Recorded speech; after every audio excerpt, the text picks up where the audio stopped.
Heart attack या दिल का दौरा, इसकी क्या अलामात हो सकती हैं? क्या चीज़ें हैं कि अगर आपको वो महसूस हों तो आपको ये ख़तरा महसूस करना चाहिए कि आपको दिल का दौरा पड़ सकता है? सबसे पहली अलामत जो कि दिल के दौरे की हो सकती है वो है सीने का दर्द। सीने का ऐसा दर्द कि जो भारीपन हो, बीच में हो, उल्टे हाथ में जा रहा हो, गर्दन में जा रहा हो, जबड़े में जा रहा हो, या फिर ऐसा दर्द कि जैसा आपको लगे कि आपके सीने पे किसी ने रस्सी बांध के खींच दिया हो, किसी ने सीने पे बोझ रख दिया हो।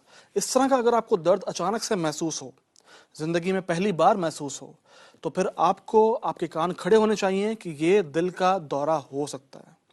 और इसके अलावा क्या अलामत हो सकती हैं दिल के दौरे की? इस दर्द के साथ साथ अगर आपको पसीने आए, शदीद तरीन पसीने आए, इतने पसीने आए कि आपकी जो कमीज है वो गीली चौड़ा हो जाए, तो फिर ये बहुत ही सेंसिटिव साइन है कि आपको दिल का अटैक पड़ा है। ये जो आपको पड़ा है ये दिल का अटैक है। और क्या चीज़ है, और क्या अलामत है? अगर सीने का दर्द के साथ साथ आपको अचानक से सांस फूलना शुरू हो जाए, इतना सांस कि जो जिंदगी में पहले कभी ना फूला हो, आपको सीधा लेटने में दुश्वारी हो, आप सीधा लेटते हैं तो घुटन होती है, फौरन उठ के बैठने को दिल चाहता है, आपको उसके साथ साथ उल्टी और मतली जैसा महसूस होना शुरू हो जाए। जब ये सारी अलामात एक साथ अगर आप एक जाविये में रखें तो ये एक दिल के दौरे की अलामात हैं।